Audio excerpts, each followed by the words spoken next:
This is not a hair and beauty channel, I'm sorry. However, my reflection journey would not be complete without at least one chapter on my hair. My 4Cs straight from my fada's village in Umuagbai, 100% unadulterated, stubborn, majestical Afro hair. I cannot tell my story without also telling the story about my hair. We are one. My hair and I have been through a lot together. We fought and made up many times, and the getting to know you process has been filled with twists and turns and of course valuable lessons. And since not a single living human being cares about what I think, I decided to share anyways. So here are 5 lessons I've learned from having 4C Afro hair.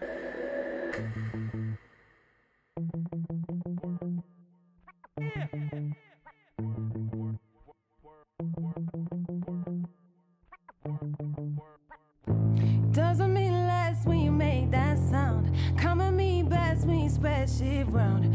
Only works well when you ponder spontaneity.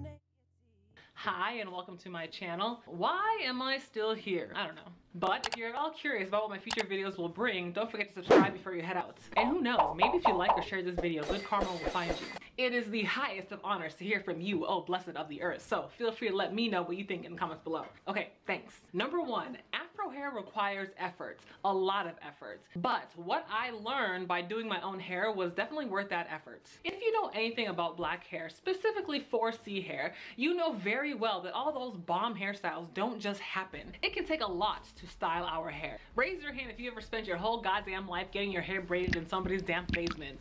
So I didn't start learning how to do my own hair until I was in my early 20s. Growing up, my mom would do those basic little pigtails with the ball hair tie things. You know, the ones that would be so tight and hard that they would be disturbing you in your sleep. And then through high school, she would relax it or take me somewhere to get it braided. I just never learned and was taught how to do my own hair. I couldn't cornrow and I could barely even comb it. And once I hit adulthood, I just didn't like being at the mercy of someone else to ensure that my hair was styled. Especially given the way some of these African hair braiders like to cancel on people. So I made the decision to start learning how to do my own hair. And I learned everything from YouTube. Shout out to all the hair goddesses of YouTube like Brianna Butter, who were my practical and spiritual guides on my hair journey. I was out here sweating 1 a.m., 2 a.m., 3 a.m. just practicing different hairstyles. From yarn locks, twists, cornrows to crochet. The first time I tried any style, it would never come out like it did in the videos. Never. There would be gaps in my crochet, loose braids falling out left, right, and center. It was a hot mess. I would be so disheartened and feel like I wasted hours and my blood, sweat, and tears just to have it come out looking horrifically. Sometimes I wanted to quit. And people did discourage me and try to make me feel silly just for trying. Especially Nigerian aunties. Why can't you pay somebody to do your hair? You look crazy. It was rough. But eventually that rough just kind of became my new normal. Playing around with a hairstyle, failing, and then trying again. And each time I did improve and each time I was more confident. My fingers got stronger, my grip got tighter, and lines were just a little less crooked each time. I'm glad I pushed through. And at this point, it's not even for me anymore. It's for my future children. Number 1, I'm not trying to spend a fortune sending them somewhere to get their hair done all the time. And number 2, I don't want them to go through what I did. I want them to have a healthy relationship with their hair from the beginning. I want to teach them how to style their hair and to feel that confidence in themselves earlier than I did. Number 2, hair envy is real. When I got into the natural hair game, I thought, hey, my people, I have arrived.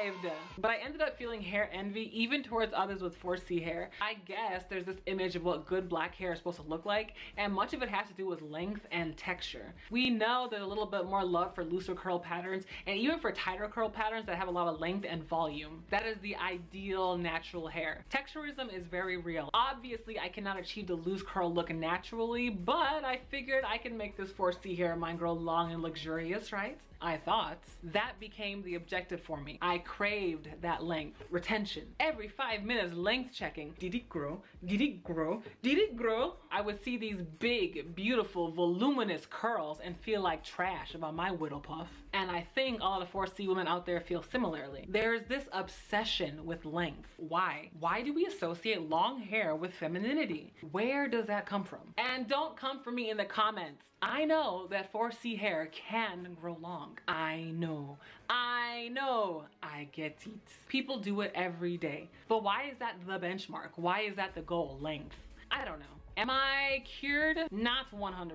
I'm still in the process of learning to set my own benchmarks for hair success that does not revolve around length. Every now and then I'll still see an amazing fro and sigh wistfully, but I've got other things going for me. We can't all be Afro models, and that's okay. Number 3, cool it with the product overload. While I was in the hair envy phase, I definitely was a product junkie. I would spend hours looking up products online and hours in the stores looking through products, just buying this oil, that deep conditioner, this leave-in, that cream, butter, custard, smoothie, protein, shampoo, trying one product after the next in search of some magic combination that would unlock my hair potential and make my hair grow. I would watch a video where some 17-year-old girl would say this product is such and such for her own hair, so I would run out and buy it. Did I need all those products? Absolutely not. What I needed to do was take the time and figure out what my specific hair needed. There's a lot of science behind this stuff beyond just knowing type 1, 2, 3, or 4 hair. There are things like hair porosity, hormone levels, and protein sensitivity to take into account. All things I had to learn on my own. I'm still working on consistency because I feel like that is the key. Instead of jumping to a new product every month, I want to stick to a manageable routine based on my hair specific needs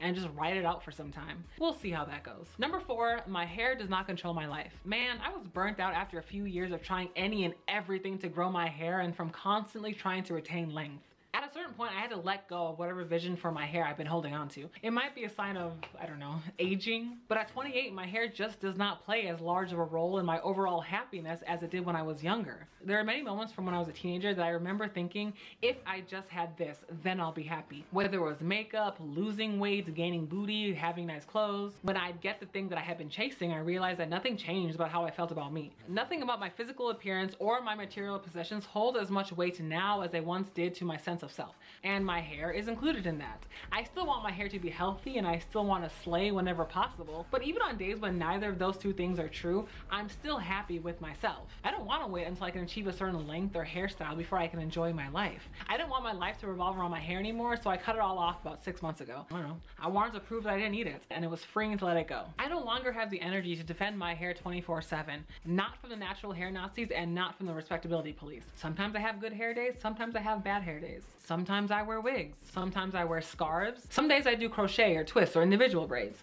and sometimes I do nothing. Ultimately, what I do with my hair is between me and myself, period. And number 5, Afro hair is amazing. No video about black hair would be complete without acknowledging the unparalleled splendor that is Afro hair. Although I haven't figured out everything about Afro hair, I know that it's the most amazing thing on this planet.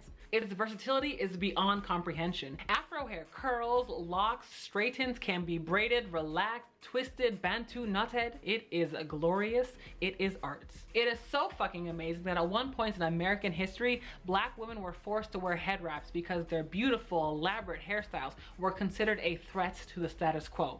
And even today, black hair is often politicized, overly scrutinized, and even deemed unfit or against the rules in some settings. She proudly wears hers in its natural, tightly curled state. So she was stunned this year when she saw her school's new dress code policy. It was almost like an attack on me and who I am and my culture.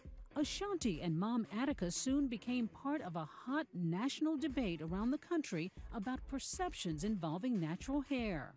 What offended the Scotts is this line in the new policy, banning dreadlocks, twists, afros longer than 2 inches, and cornrows, which is even misspelled. When I see the amount of creativity that is expressed through Afro hair, it makes my heart swell with pride. That's us. And really, I just wanted to show you pictures of the most gorgeous women on earth. And the level of skill that goes in some of these hairstyles is incredibly undervalued unless someone else is rocking it. Anyways, like most other aspects of my life, my hair journey is still unfolding. As a black woman out here in these streets, I do feel a sense of responsibility to the next generation of black girls. I don't know, I guess to show them a different path than maybe a lot of us went down with our own hair journeys. So tell me, 4C ladies out there, what was your hair journey like? Who taught you about your hair? What was your biggest struggle? What was your biggest joy? What lessons do you want to pass on? Let me know what you think in the comments below. Share this video with someone who knows nothing about black hair. As usual, don't forget to like and subscribe and make sure to turn on your notifications so you get an alert when I post my next video. Thank you for watching and I will see you next time. Bye. Doesn't mean less when you make that sound. Come at me best when you spread shit round. Only works well when you ponder spontaneous.